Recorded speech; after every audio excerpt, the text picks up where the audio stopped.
Hi అండి. నేను నా చేతులతోటి నేను కష్టపడి వర్క్ చేసిన చీరలు చూపిస్తున్నా ఈరోజు. ఈ చీరలు వచ్చేసి చాలా సంవత్సరాల కింద కుట్టిన చీరలు అనమాట. చాలా చీరలు కూడా కుట్టుకున్నాం అనమాట. అప్పుడు మా అమ్మాయి అబ్బాయి స్కూలు పోగానే పొద్దున పొద్దున 10 గంటల వరకు పని చేసుకునేది. పొద్దున 10 గంటల వరకు పని అయిపోగానే ముందట వేసుకునేది అనమాట. ఇక చీరలు బట్టలు గిట్లా విండుకొని, అప్పుడు ఇక వాషింగ్ మిషన్ ఇట్లా లేవు. బట్టలు విండి అందరికీ వంట చేసి పెట్టి అందరు ఎక్కడోళ్ళు అక్కడ పోయిన తర్వాత, మాది జాయింట్ ఫ్యామిలీ కదా, చాలామంది ఉండేది అప్పుడు కూడా. అప్పటి నుంచి కూడా జాయింట్ ఫ్యామిలీనే. మా అత్త మామ అప్పుడు ఇంకా మా మరిది పెళ్ళి కాలేదు. మా అత్త మామ ఉండేటోళ్ళు, ఇంకా మేము నలుగురము, మా మరిది ఉండేటోళ్ళు అనమాట. ఇక అప్పుడు అందరికి వంట చేసి పెట్టి బట్టలు విండేసి ఇక ఆరేసి 10:30 అట్లా కూర్చునేది అనమాట. 10:30 నుంచి 4 గంటల వరకు కూర్చునేది. అన్నం కూడా 4 గంటలకు అట్లా తినేది. అప్పుడు అందరికీ ప్రతి ఒక్కరింట్లో ఈ కుట్టుడే అనమాట. అయితే ఇది ఏం కుట్టు అంటే గొలుసు కుట్టు. గొలుసు కుట్టు, కాడ కుట్టు ఇవన్నీ ఉండేదన్నమాట. అయితే ఇట్లా కుందన్స్ పెట్టి కుట్టేటోళ్ళము. ఇక ఏమంటే డైమండ్ షేప్ అనమాట. ఇది డైమండ్ షేప్ కొంగుకి వచ్చి ఇట్లా కుందన్స్ వచ్చి ఒక్కొక్క చీరే ఇక మనం కుట్టేదాన్ని బట్టి అయిపోయేదన్నమాట. ఒక చీర అయితే ఇక 15 రోజులు, ఒక చీర అయితే నెల రోజులు, ఒక చీర అయితే నెల 15 రోజులు, ఒక చీర 10 రోజులలోనే అయిపోయేది. అట్లా కుట్టేది. పొద్దున 10:30కి స్టార్ట్ చేస్తే సాయంత్రం 4 గంటల వరకు కుట్టేది. ఇక లేచి అన్నం గిట్లా తినేది. అన్నం తిన్న తర్వాత ఇక మా మామ గిట్లా ఛాయ్ గిట్లా పెట్టి ఇచ్చేదనమాట. ఇప్పుడైతే అసలు ఆ ఓపిక లేదు. అప్పుడు ఎట్లుండేదో ఓపిక నాకైతే అర్థం కాదు. మళ్ళా కుందన్స్ ఇట్లా అయిపోతే కుందన్స్ పోయి వచ్చేది. ఐడిపిఎల్లో దొరికేది అనమాట కుందన్స్. ఇక్కడ ఎక్కడ తిరిగినా ఇంత మంచి కుందన్స్ ఉండవు అనమాట. ఐడిపిఎల్ అయితే రామకృష్ణ షాప్ అనేది ఉంది, అక్కడ పోయి తెచ్చేదనమాట. ఇక ఆ చీర తర్వాత ఇంకొక చీర, బ్లూ చీర. దీనికి కూడా బ్లూ కలర్ కాబట్టి సిల్వర్ అయితే బాగుంటుంది అనేసి సిల్వర్ కుందన్స్,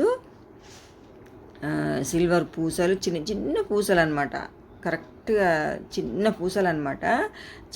మళ్ళీ సిల్వర్ కలర్ చెమ్కి రౌండ్గా వచ్చింది కదా, చెమ్కి అనమాట. మధ్యలో ఏమో మల్టీ కలర్ కుందన్స్, ఒక్కొక్కటి పెద్ద పెద్దది. ఇట్లా చిన్న చిన్న కుట్టు ఎట్లా కుట్టేదో ఏమో. ఇప్పుడైతే ఒక్క పువ్వు కూడా కుట్టలేను నేనైతే. మస్తు చీరలు. మా అమ్మాయికి అయితే ఒక 5-6 గాల లంగా జాకెట్లు కుట్టిన, నాకు చీరలు కుట్టుకున్న. మా అమ్మోళ్ళు ఇక్కడే ఉండేది. మా చెల్లె కుట్టేది. ఇక నేను కుడుతుంటే చూసి మా చెల్లె కూడా వచ్చేది అప్పుడప్పుడు. ఇంకో చెల్లి వచ్చేది. ఇక అందరం 2-3. కానీ నేనే కుట్టినా. ఎప్పుడో ఒకసారి వాళ్ళకి పని ఇట్లా తీరినప్పుడు వచ్చేదనమాట. వచ్చి ఇక ఒక్క పువ్వు అట్లా కుట్టేది. ఈ కుందన్స్ మధ్యలో వచ్చినాయి కదా, అవి మోకాళ్ళ వరకు అనమాట. మోకాళ్ళ నుంచి కింది వరకు, పైకి అవసరం లేదు కదా. అగో నేను చూపిస్తున్నా కదా, అక్కడి వరకు అనమాట. మధ్యలో ప్రింట్ వేరే దగ్గర వేయించేది, నేను వేయకపోయేది. కానీ ఇక వర్క్ అయితే నేనే కుట్టినవి. ఈ చీర అయితే ఇంకా చాలా ఏళ్ళైంది కదా, ఒక 18 సంవత్సరాలు, 18 ఇయర్స్ అవుతుంది. ఈ చీరలు అన్నీ కుట్టి కూడా అన్నీ అప్పుడే కుట్టినాము. 18 ఇయర్స్ కింద. ఒక చీర అయితే ఇక లాస్ట్ చూపిస్తుంది చూడండి, అదైతే నెల 15 రోజులు, 2 నెలలు పట్టింది. అది ఎక్కువ హెవీ వర్క్ ఉందన్నమాట. ఇదైతే నెల రోజులు పట్టింది అనుకుంటా. కంపల్సరీ ఒక రోజు 2 మూరలు అట్లా పెట్టుకునేదనమాట. అట్లా కుట్టేది దెబ్బ. ఇక ఇది చూడండి ఎంత బాగుందో, కలర్ఫుల్, అసలు చాలా బాగుంది ఈ కలర్ అయితే. మా వైష్ణవికి బాగా నచ్చిందనమాట ఈ చీర. అబ్బాయి కలర్ బాగుంది పెద్ద మమ్మీ, మా హరిప్రియ, వైష్ణవి, ఇది బాగుంది పెద్ద మమ్మీ కలర్ కాంబినేషన్ అన్నారు పిల్లలు. వీడియో తీసిందనమాట మా వైష్ణవినే. ఇది కూడా అంతే, చిన్న చిన్న పూస మధ్యలో ఫ్లవర్స్ వచ్చినాయి అనమాట రౌండ్గా. ఇట్లా బార్డర్ వచ్చింది అన్నట్టు. బ్లౌజులు ఇప్పుడు ఈ చీరలు కట్టుకుంటారు. బ్లౌజులు కొంచెం ఇక లావైనాం కదా, అప్పటికిప్పటికి బ్లౌజులు పడతలేవని ఇవి చీరలు మూలకు పడ్డాయి అనమాట. మళ్ళీ ఇవి కూడా ఇవే ట్రెండ్ అవుతాయి అనమాట. ఇప్పుడు ఎవరు కట్టుకుంటలేరు కదా, కొన్ని రోజులు అయితే మళ్ళీ ఇవే బయటకు వచ్చేస్తాయి అన్నట్టు. ఇక అప్పుడు కట్టుకోవచ్చులే అనేసి ఇక దాచిపెట్టినా అనమాట నేను. ఇక ఈ చీర చూడండి, కొంగు ఎంత బాగుందో, డైమండ్ షేపు. కలర్ కాంబినేషన్ కూడా బాగా సెట్ అయిందనమాట. కుందన్స్ ఎల్లో, పింకు, మళ్ళీ కొన్ని వైలెట్, ఆ చీర కలర్ కుందన్స్ కూడా పెట్టినామన్నమాట. ప్రతి ఒక్క కుందను రామకృష్ణలు తెచ్చే కుట్టేది నేను. అక్కడ ఏ కలర్ కుందనైనా దారాలైనా ప్రతి ఒక్కటి దొరికేది అక్కడ. మస్తు పైసలు బాగానే అయ్యేది. కుట్టుడు కూడా రోజు కుట్టేదనమాట. ఇక ఇంకా 4 గంటల దాకా కుట్టి మళ్ళీ వంట గిట్లా చేసుకున్న తర్వాత ఏమన్నా టైం ఉంటే మళ్ళీ అప్పుడు కూడా స్టార్ట్ చేసుకునేది. ఏమంటారు అందరు కుట్టేది కదా చుట్టుపక్కల వాళ్ళు, అబ్బా నాది ముందు అవుతుందా నీది ముందు అవుతుందా అన్నట్టు పోటీ పడి కుట్టుకుంటోళ్ళం అనమాట. అట్లా కుట్టేది. ఇగో ఇక్కడ ఇంకో బ్లాక్ చీర చూపిస్తున్నా చూడండి.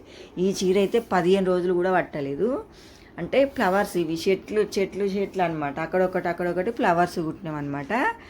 ఇక చుట్టేమో చిన్న బార్డర్ అనమాట, లైన్ ఇట్లా కొంచెం వంకలు పెయింట్ లైన్ వేసి. ఈ చీరకైతే ఎక్కువ మా చెల్లెనే కుట్టింది.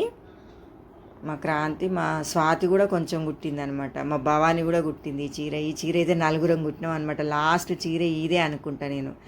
ఇది కాదు ఇంకొకటి కుట్టినాము, కానీ దీనికి కొంచెం యాస్ట్ వచ్చింది ఇది కుట్టేటప్పుడు. వర్క్ దీనికే తక్కువ ఉంది, కానీ ఇది కుట్టేటప్పుడే యాస్ట్ వచ్చింది. అయితే ఇక మా చెల్లెలు 3 వచ్చిరనమాట కుడతామని. ఇక అప్పుడు రింగులు తెచ్చిస్తే ఇక 3 రింగులు, చిన్న రింగులు తెచ్చిస్తే ఈ రింగులు పెట్టి కుట్టేటోళ్ళం అనమాట. ఇక కుందన్స్ చూసిరా, ఒక పువ్వుకు 3 రకాల కుందన్స్ అనమాట. ఇక ఈ పువ్వు, ఈ పింక్, గ్రీన్, ఇక్కడ బ్లూ, గ్రీన్ కలర్ లీవ్స్ ఆకులు, అక్కడ కుందన్స్, చిన్న కలర్ కుందన్స్, చాలా చాలా బాగా కుట్టినాము. ఇది మస్తు సార్లు కట్టుకున్నాము అప్పుడు. ఇక ఇప్పుడు బ్లౌజులు టైట్ అయిపోయినాయి, చిన్నగా అయిపోయినాయి, ఇక కట్టుకుంటలే అనమాట. దీని మీదకి మళ్ళీ ఏదన్నా బ్లౌజులు సెట్ చేసుకొని ఇక కట్టుకోవాలి. ట్రెండ్ సెట్ చేస్తారంటారు కదా, అదనమాట. అప్పుడు ట్రెండ్ సెట్ చేసేది అందరం కలిసి గల్లీలో అందరం కుట్టేది. విమలమ్మ ఆంటీ, అక్కడ చంద్రకళ, రమ ఆంటీ, నేను, నిర్మల్ ఉండేది. అంతే, ఇంకా మేము 4 5 ఉండేది. అందరం తల ఒక చీర మీద అట్లా కుట్టుకునేది అనమాట. ఇగో ఇదైతే ఈ చీరనే 2 నెలలు 15 రోజులు పట్టింది ఈ చీర కుట్టడానికి. దీనికి హెవీ వర్క్ అనమాట, మళ్ళీ చిన్న వర్క్ ఇది. పెద్ద కుందన్స్ కాదు, మొత్తం థ్రెడ్ వర్క్ అనమాట. ఇది గొలుసు కుట్టు వచ్చింది, మొత్తము ముత్యాలు వచ్చినాయి అనమాట. మధ్యలో ముత్యాలతోటి గొలుసు కుట్టు. చాలా టైం అంటే చాలా టైం పట్టింది. రోజుకు ఒక జాన మూరడు కూడా కుట్టకపోయేది ఈ చీర అయితే. మధ్యలో ఒక్క దగ్గరనే ఇట్లా ఆరెంజ్ కలర్ కుందన్స్ వచ్చినాయి. ఇక తర్వాత మొత్తము థ్రెడ్, ముత్యాలు. దీనికి పైసలు ఎక్కువైనాయి కుందన్స్కి. కుట్టడం కూడా చాలా టైం పట్టింది. మధ్యలో కూడా ఆరెంజ్ కలర్ కుందన్స్ కొంచెం ఎక్కువ పెట్టినా అనమాట, బాగా కనిపిస్తుంది. నావీ బ్లూ చీర కదా, ఆరెంజ్ కలర్ కుందన్స్ ఎక్కువ పెడితే బాగా కనిపిస్తుంది అని కొంచెం దగ్గర కుట్టినా అనమాట. కానీ మంచిగా అనిపించేది చీర, చాలా బాగుండేది. ఇంకా కూడా నేను చాలా చీరలు ఉన్నాయి కుట్టినవి. ఇవి ఎవరైనా ఈ వీడియో చూసి అవి కూడా చూపియండి అని ఎవరైనా కామెంట్ చేసిరనుకో ఖచ్చితంగా చూపిస్తా ఆ చీరలు కూడా. అవి ఇంకా ఎక్కువ హెవీ వర్క్ ఉన్నాయి అనమాట. నచ్చినాయో నచ్చలేదో కామెంట్ చేయండి. ఓకే అండి, వీడియో కనుక నచ్చినట్టయితే లైక్ చేయండి, షేర్ చేయండి, సబ్స్క్రైబ్ చేయండి.